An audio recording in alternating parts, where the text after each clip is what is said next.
ಕಲಬುರಗಿಯಲ್ಲಿ ಹಂತಕನ ಮೇಲೆ ಪೊಲೀಸರು ಫೈರಿಂಗ್ ಮಾಡಿರುವಂತಹ ಘಟನೆ ನಡೆದಿದ್ದು ಪೊಲೀಸರು ಅರೆಸ್ಟ್ ಮಾಡುವಂತಹ ಸಂದರ್ಭದಲ್ಲಿ ಈತ ಪೊಲೀಸರ ಮೇಲೆ ಹಲ್ಲೆಗೆ ಯತ್ನಿಸಿದ್ದ. ಹೀಗಾಗಿ ಆತ್ಮರಕ್ಷಣೆಗಾಗಿ ಕಲಬುರಗಿಯಲ್ಲಿ ಹಂತಕನ ಮೇಲೆ ಪೊಲೀಸ್ ಫೈರಿಂಗ್ ಮಾಡಿದೆ. ಹಣಕಾಸು ವಿಷಯಕ್ಕೆ ಫೈನಾನ್ಷಿಯರ್ ಅನಿಲ್ ರಾಠೋಡ್ ಕೊಲೆ ಮಾಡಿದ್ದಾನೆ ಈತ. ಕೊಲೆ ನಡೆದ 2 ದಿನಗಳಲ್ಲಿ ಆರೋಪಿ ಈಶ್ವರ್ನನ್ನ ಪೊಲೀಸರು ಅರೆಸ್ಟ್ ಮಾಡಿದ್ದಾರೆ. ಬಂಧಿಸಲು ತೆರಳಿದ್ದಾಗ ಪೊಲೀಸರ ಮೇಲೆ ಈತ ದಾಳಿಗೆ ಯತ್ನಿಸ್ತಾನೆ. ಆರೋಪಿ ಈಶ್ವರ್ ರಾಠೋಡ್ನಿಂದ ಪೊಲೀಸರ ಮೇಲೆ ದಾಳಿಯನ್ನ ನಡೆಸಲಾಗುತ್ತೆ. ಹೀಗಾಗಿ ಆತ್ಮರಕ್ಷಣೆಗಾಗಿ ಆರೋಪಿ ಎಡಗಾಲಿಗೆ ಪೊಲೀಸರು ಫೈರಿಂಗ್ ಮಾಡಿದ್ದಾರೆ. ಗಾಯಗೊಂಡ ಈಶ್ವರ್ ಕಲಬುರಗಿ ಜಿಮ್ಸ್ ಆಸ್ಪತ್ರೆಗೆ ದಾಖಲಿಸಲಾಗಿದ್ದು, ಜಿಮ್ಸ್ ಆಸ್ಪತ್ರೆಗೆ ಪೊಲೀಸ್ ಆಯುಕ್ತ ಡಾಕ್ಟರ್ ಶರಣಪ್ಪ ಕೂಡ ಭೇಟಿ ನೀಡಿದ್ದಾರೆ.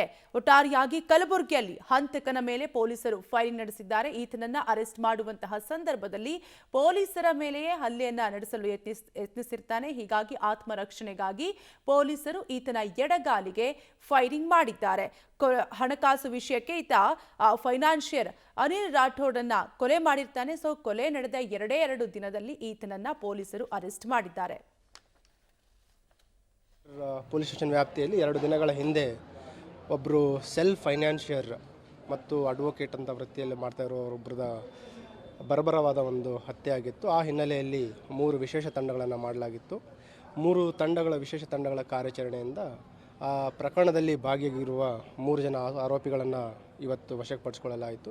ಮತ್ತು ಅವರ ಒಂದು ನೀಡಿದ ಮಾಹಿತಿಯಿಂದ ಏನು ಪ್ರಮುಖ ಆರೋಪಿ ಇದ್ದ ಒಬ್ಬನು ಈಶ್ವರ್ ರಾಠೋಡ್ ಅಂತ, ಅವನನ್ನು ವಶಪಡಿಸಿಕೊಳ್ಳಿಕ್ಕೆ ಸ್ಟೇಷನ್ ಬಜಾರ್ ಇನ್ಸ್ಪೆಕ್ಟರ್ ಗುರುಲಿಂಗಪ್ಪ ಗೌಡ ಪಾಟೀಲ್ ಮತ್ತು ಅವರ ಕ್ರೈಮ್ ಟೀಮ್ ಸ್ಥಳಕ್ಕೆ ಹೋಗ್ತಾರೆ. ಹೋದಾಗ ಏನು ಪ್ರಮುಖ ಆರೋಪಿ ಇದ್ದಾನೆ ಅವನು ಇವರ ಬಂಧನಕ್ಕೆ ಒಂದು ಅಡೆ ಮಾಡ್ತಾನೆ ಮತ್ತು ಇವರನ್ನು ಬಂಧಿಸಲಿಕ್ಕೆ ಹೋದಾಗ ಇವ್ರ ಮೇಲೆ ಹಲ್ಲೆಗೆ ಮುಂದಾಗ್ತಾನೆ.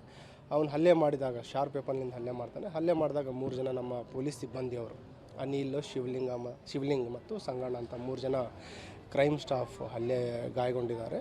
ಮತ್ತು ಮುಂದೆನೂ ಕೂಡ ಅವನು ಹಲ್ಲೆ ಮುಂದುವರಿಸ್ತಾನೆ. ಆವಾಗ ಅವನು ಒಂದು ರೌಂಡ್ ಗಾಳಿಯಲ್ಲಿ ಫೈರ್ ಮಾಡಿ ಮತ್ತೆ ಡೀಟೇಲ್ಸ್ ಕೊಡ್ತಾರೆ ನಮ್ಮ ಪ್ರತಿನಿಧಿ ಪ್ರವೀಣ್ ರೆಡ್ಡಿ. ದೂರವಾಣಿ ಸಂಪರ್ಕದಲ್ಲಿ ಕನೆಕ್ಟ್ ಆಗಿದ್ದಾರೆ. ಪ್ರವೀಣ್ ರೆಡ್ಡಿ, ಹಂತಕನ ಬಂಧನ ಕಾರ್ಯಾಚರಣೆ ಯಾವ ರೀತಿಯಾಗಿತ್ತು ಅಂತ?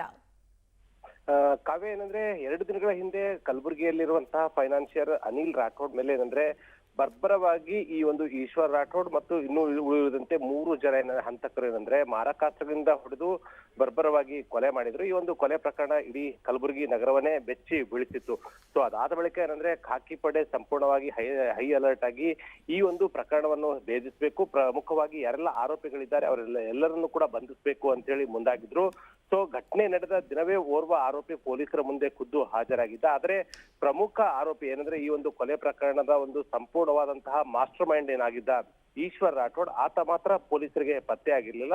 ಇವತ್ತು ಖಚಿತ ಮಾಹಿತಿಯ ಮೇರೆಗೆ ಅಂದ್ರೆ ಈಶ್ವರ್ ರಾಠೋಡ್ ಎಲ್ಲಿ ತಲೆಮರೆಸಿಕೊಂಡಿದ್ದಾನೆ ಅನ್ನೋದ್ರ ಬಗ್ಗೆ ಮಾಹಿತಿಯನ್ನ ಪಡೆದಂತಹ ಕಲಬುರಗಿಯ ಸ್ಟೇಷನ್ ಬಜಾರ್ ಪೊಲೀಸರು ಸೇರಿದಂತೆ ಇನ್ನಿತರ ಹಿರಿಯ ಪೊಲೀಸ್ ಅಧಿಕಾರಿಗಳು ಆತನ ಒಂದು ಅಂದ್ರೆ ಎಲ್ಲಿ ತಲೆಮರೆಸಿಕೊಂಡಿದ್ದ ಆ ಒಂದು ಸ್ಥಳಕ್ಕೆ ಭೇಟಿ ಕೊಟ್ಟು ಆತನನ್ನು ಅರೆಸ್ಟ್ ಆಗುವಂತೆ ಒಂದು ಪೊಲೀಸರು ಕೂಡ ಸೂಚನೆಯನ್ನು ಕೊಡ್ತಾರೆ. ಆದ್ರೆ ಈ ವೇಳೆ ಏನಂದ್ರೆ ಪೊಲೀಸರ ಮೇಲೆ ಆತ ಏನಂದ್ರೆ ಈಶ್ವರ್ ರಾಠೋಡ್ ಕೂಡ ಅಂದ್ರೆ ಹಲ್ಲೆಗೆ ಮುಂದಾಗ್ತಾನೆ. ಮಾರಕಾಸ್ತ್ರಗಳಿಂದ ಪೊಲೀಸರ ಮೇಲೆ ಹಲ್ಲೆಗೆ ಮುಂದಾದಂತಹ ಸಂದರ್ಭದಲ್ಲಿ ಕಲಬುರಗಿಯ ಸ್ಟೇಷನ್ ಬಜಾರ್ ಸಿಪಿಐ ಆದಂತಹ ಗುರುಬಸಪ್ಪ ಅವರು ಏನಂದ್ರೆ ಆ ಆರೋಪಿಯ ಎಡಗಾಲಿಗೆ ಈಗ ಗುಂಡು ಹೊಡೆದಿದ್ದಾರೆ.